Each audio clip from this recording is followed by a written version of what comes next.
What's up everybody, Tiffany Outdoors here. Today we're going to be doing a project indoors. It's so windy out there and that makes for horrible audio sound. So I'm going to be doing this project indoors. We're going to make a miniature stand for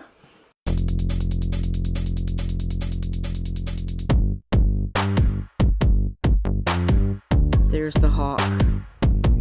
Before there was a Tiffany Outdoors, there was Tiffany the Farmer. On a U-turn when possible. No, we're not U-turning. Hi. Hi, what are you doing? Hi, Boo. What?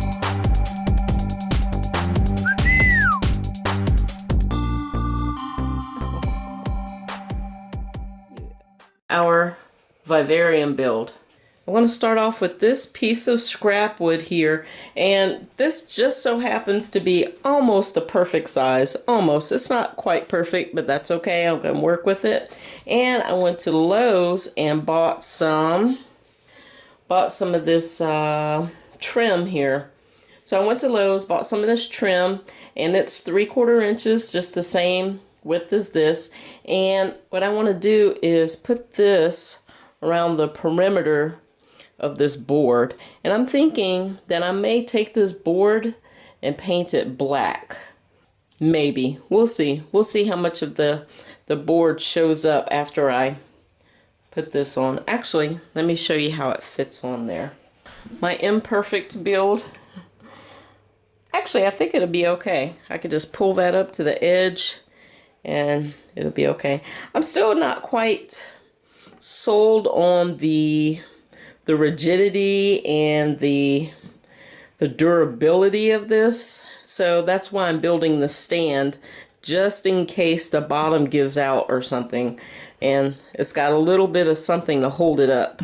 But anyway, let's go ahead and get this started. I'm going to be using this miter box here to cut my trim, so let me go ahead and get started, and I'll show you how I'm going to make the cuts for this. And let's go ahead and move this out of the way and get started. First thing I'm going to do is measure this front piece here, and it is a little over 7. It's in between 7 3/4 and 7 7/8 of an inch. So the first thing I need to do is think about my miter cuts. Now I'm not very familiar with miter cuts. This will be my first time doing these angled cuts, so I have to be careful which way I cut this. So my first cut needs to be at an angle like this. Yes, so I have to think about it, and that's going to go on this far right side on the piece of board. So let me go ahead and cut this first miter, and then I'll come back to you.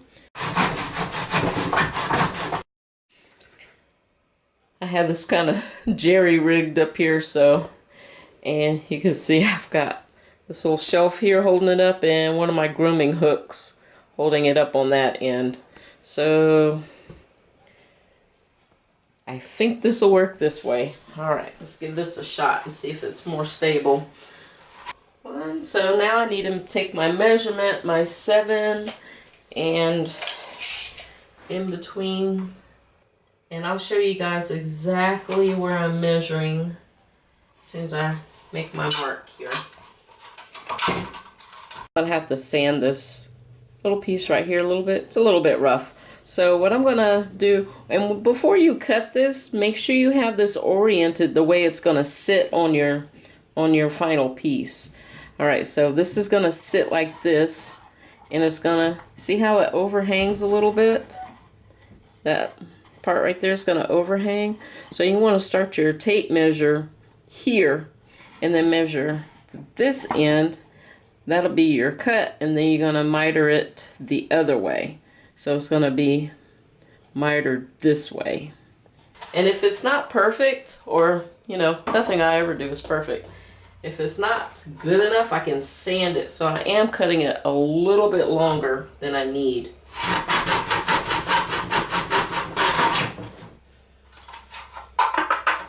All right, let's check this fit. Fiddlesticks. It's too short. All right, see, it lines up on this side. When you come to this side, it's a little too short. So I'm gonna have to make this cut again. I'll get the hang of this, y'all. I really will. I got it right this time, y'all. Okay, so this is how you want it to be. So you got one edge lined up, you got your overhang, and then you got that edge lined up with your overhang. Now, we need to make our cuts to fit that angle there, going that way, and this angle is going to be going that way. I figured I should come back and kind of explain how this next cut's going to be. So you see how that is angled the wrong way, so I have to put it in the miter box and cut it so that it's angled this way. So I have to cut this little piece off, and that way I have the right angle so it matches up with this one. So I've cut the angle here, and boom, see how that matches up now?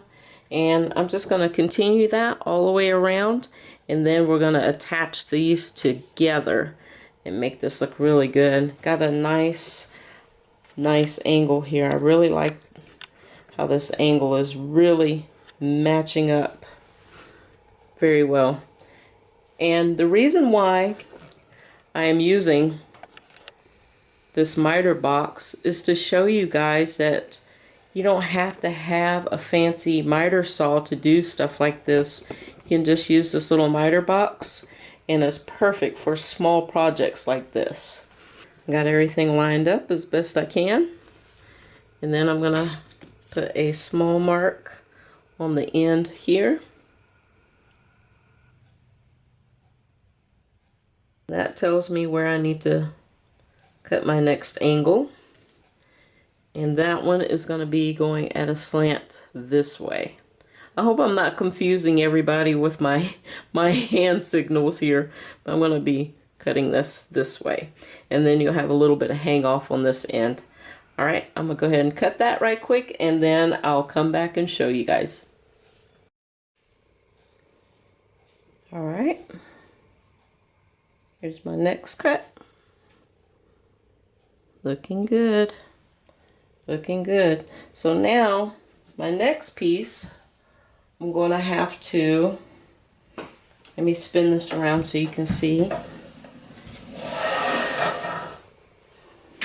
All right, you see how that angle is going the wrong direction?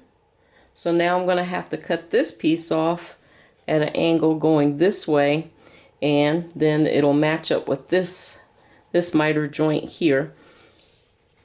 Let me cut that little tiny knob off, and then I'll come back and show you, and then I'll go ahead and cut the last piece and fit that one in. Right, now that I have the correct angle, and you can see how that matches up together now, and now I'm going to make my mark on this end to cut this joint at an angle this way. And then I'm going to go ahead and cut the last piece, and then I'll come back to you guys. I've demonstrated the first 1, 2, and 3rd cuts. I think you guys have the idea. Alright, I'm going to make my mark right here, indicating my next cut. There we go.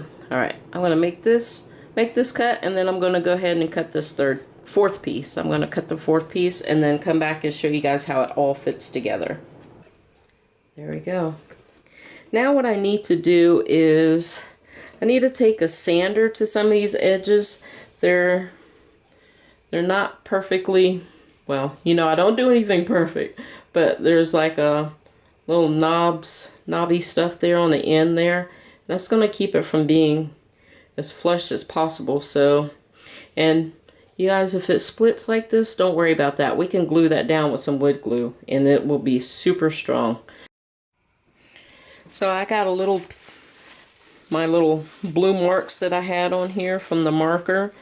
All you have to do to remove that is get some hand sanitizer and wipe it off, and it comes right off. It works excellent on permanent marker. This piece here, I am going to take this outside and not sand it. I'm going to take it outside and paint it black. And it's really windy out there, so it'll be dry in no time. Alright, y'all, this looks pretty good. So all I have to do now is glue this down, and I'm going to use some 1-inch brad nails with my brad nailer, and then I'm going to clamp it to dry.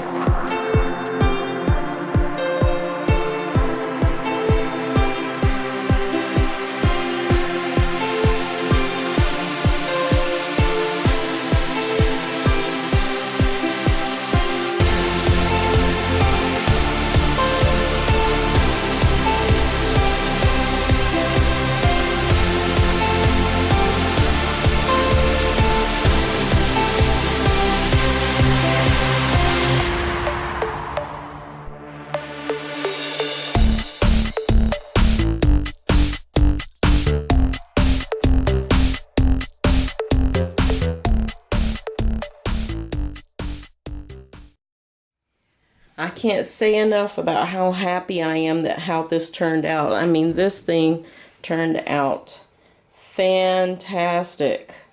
Oh my goodness. Oh my goodness. I'm so excited about this. This thing looks amazing. And you guys, it's not perfect. Look at that. It's not perfect. It's not perfect. It doesn't have to be pretty or perfect. Look at that. And you know what? I'm totally okay with that, because you could take the parts that are not perfect and turn it around to the back. Look at that. That doesn't line up perfectly. But you know what? I got one side that lines up pretty okay. So this looks amazing.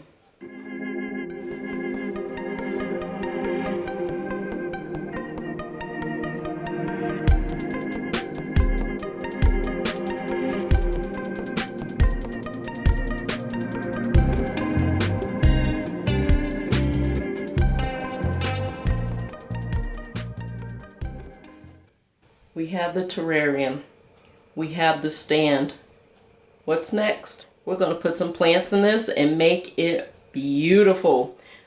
Stay tuned till next time. If you haven't already, make sure you hit that subscribe button, and I will see you all in the next video. Bye.